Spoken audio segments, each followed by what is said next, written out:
Hi, I'm Carla, and I've been a restaurant manager for 5 years now. Since then, I've put several people through the shift management training program.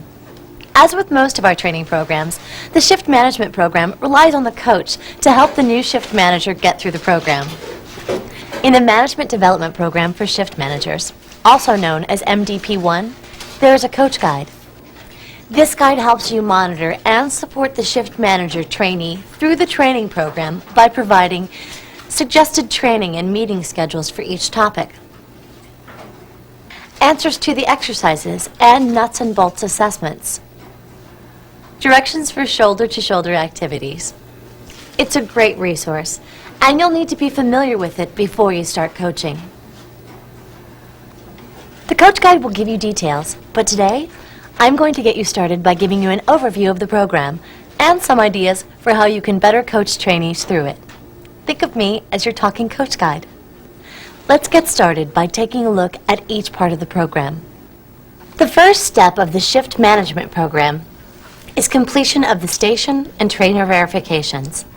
Use these to make sure the trainee has a basic understanding of operations and the skills needed to train other crew before they begin learning how to run a shift. The components for this part of the training are training and SOCs for the crew development program, maintenance verification, and crew trainer verification.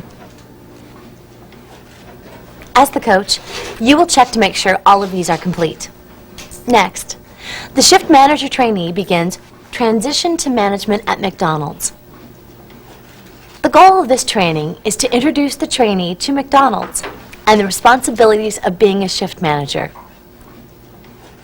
Using the Transition to Management workbook and a video, they will also learn basic people skills. A nuts and bolts assessment is completed at the end of the workbook. The next topic, area management, focuses on managing the production, front counter, and drive-through areas. After completing the MDP exercises, nuts and bolts assessments, and shoulder-to-shoulder activities with you, the trainee must be verified managing these areas before starting the next topic. In the shift management section, the trainee learns about managing the entire process, pre-shift, managing the shift, and post-shift. They also learn about food safety and safety and security procedures. This section includes a video, exercises, shoulder-to-shoulder activities, and the nuts and bolts assessment. As the coach, you will work with the trainee 2 to 3 shifts per week to prepare them for verification. You will then conduct the shift management internal verification. It is also your responsibility to set up the external shift management verification with your owner-operator or supervisor. After completing all of the workbooks, the trainee attends ServSafe, or equivalent food safety training. Then, after completing food safety training and course pre-work, trainees will attend Basic Shift Management class, also known as BSM.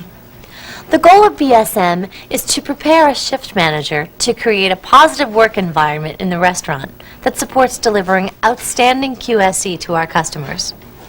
The course focuses on how to manage people, customer satisfaction, and the shift for QSC. During class, trainees create an action plan that will serve as a guide for applying their new skills back at the restaurant. Once all the requirements have been successfully completed, the trainee is officially a shift manager. Another component of the MDP focuses on the shift manager's development process.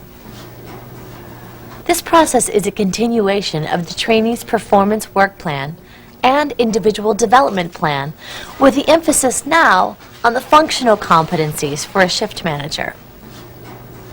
So now that you know what the trainee will learn, let's talk about how to coach them through it. To be successful, the shift manager trainees must take the skills and knowledge learned in training and apply them to their job.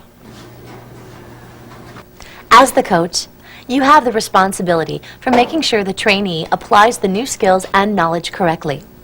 The Coach Guide is organized to help you accomplish this. Remember, you will need to schedule your time as well as the trainee's time for training meetings. These are the steps in the training process.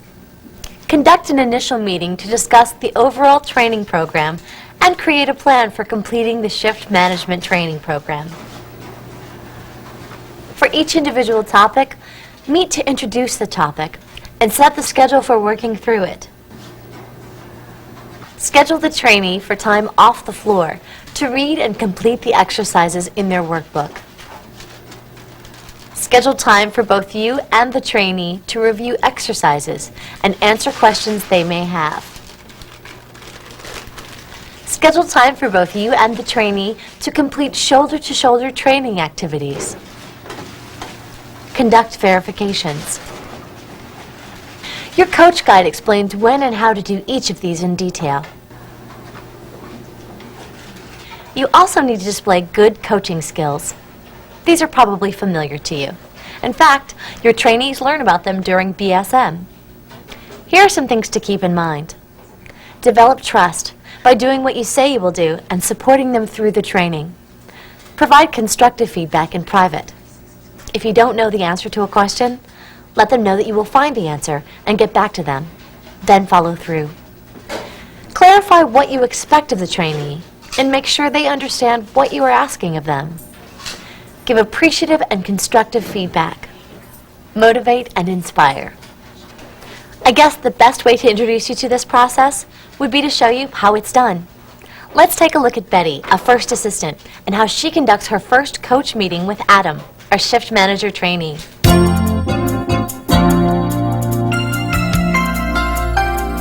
Adam, I'm excited about your shift management training. I know you're going to do a great job. Thanks, Betty. I'm excited too. I can't wait to get started. I'll be your coach during the training. There are two main components to the training program: working through the workbooks in this binder and attending the classes. While you're working through the workbooks, I will meet with you at various points to answer questions and review your work. What else can I expect? Well, we will do some shoulder-to-shoulder activities together to help you learn specific... It's important to start the trainee off on the right foot. Betty made sure she scheduled time to meet with Adam, inspired him by sharing her excitement, and made sure that Adam understood the expectations for completing the program. During this meeting, she also took the time to set up a schedule for the first part of Adam's training. Before the trainee begins each section in the MDP, you will meet to review goals, key concepts, and learning objectives. During the meeting, set a training schedule that includes the shoulder-to-shoulder activities, reviewing workbook exercises and progress checks, and verifications. Let's watch how Betty introduces the Transition to Management at McDonald's workbook to Adam. Adam, now that you have completed your station and trainer verification, we are ready to begin the Transition to Management at McDonald's section. As a McDonald's manager, I expect you to learn the basic people skills so that you can lead the crew during your shift. You are also the hospitality ambassador to crew and customers. This workbook contains the reading and written exercises you need to complete. You'll also need to watch the basic people skills video. Then you'll shadow James for a complete shift. He is one of our top shift managers. And we'll meet to review your work and I'll answer your questions. Okay, I get it. So I'll read these pages and I'll complete the exercises. Then I'll work a shift with James to see how it's really done. And then you and I will meet again. That's right. Oh, and make sure that you write down any questions that you have as you're working through the workbook and you're completing the exercises. We'll discuss them when we meet. Now, of course, I'm here to help you and to answer any questions that you have at other times, too. I've arranged for you to work Monday's shift with James and have given you extra hours to work on your MDP. How does that sound? Pretty good. I do have one question, though. How do I know how to manage the crew? Well, let's look at the objectives in this workbook and discuss how the training can help you with that question. Shadowing James will also help to give you an idea, and I can give you some examples from my own experience. Okay. So, let's take a look at After you introduce each topic, the trainee will begin reading the workbook and completing required activities. Each workbook contains both exercises and nuts and bolts assessments. Many of the exercises require the coach to discuss the topics and ask the trainee about their responses. Make sure you schedule time to meet with the trainee and discuss these. This follow-up is important to gauge the trainee's understanding. For both the exercises and the nuts and bolts assessments, You'll want to make sure that the trainee gets most of the answers correct. If they don't, provide them with the resources they need to review, then ask them to retake the assessment after they study the resources. The suggested answers are in the Coach Guide. Let's take a look at how Betty demonstrates this. Adam, you have been completing your work on time and demonstrating a good understanding of the information in this workbook. Well, thanks. I'm learning so much about how to manage a shift. I can see your improvement over the last few weeks. Today I want to review the exercises in the Area Management Workbook. Let's start out by first taking a look at any questions that you might have had while completing the workbook. Okay, well, I had a question about the what's first exercise, actually. Okay. Well, how did you categorize the situations? Well, I responded by saying cups and lids that need to be restocked. Well, that prevents prompt service. The garbage is overflowing. Well, that affects the appearance of the restaurant. And a customer that is complaining about cold fries. Well, that's related to quality of product. That's right. And which one would you handle first? I would ask a crew member to handle the restocking while I would go and speak with the customer. That way, two problems are being handled quickly. Then I would ask a crew member to empty the garbage. I think you have done a good job thinking this through. Through this meeting, Betty determines that Adam understands the concepts presented in this section.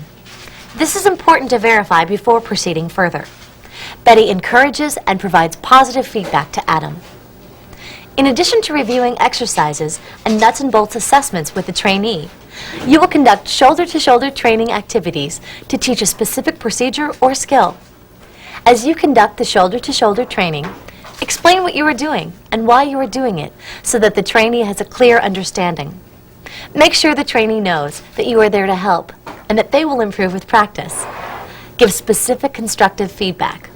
Refer to your Coach Guide for activity directions. Let's watch Betty conduct a shoulder-to-shoulder activity from the shift management section. Let's go over how you ran that shift. To give us an idea of how we did compared to targets, let's take a look at the KVS, drive-through, and front counter reports. This discussion will help us get an idea of how we can make it even better next time. And don't worry, we'll do this several times a week for the next 2 to 3 months, so you'll have plenty of time to practice what you've learned. That's good. So, let's talk about how it went. Overall, what do you think went well today? Well, I think the kitchen area went pretty well. And so did service until I sent my fry person away.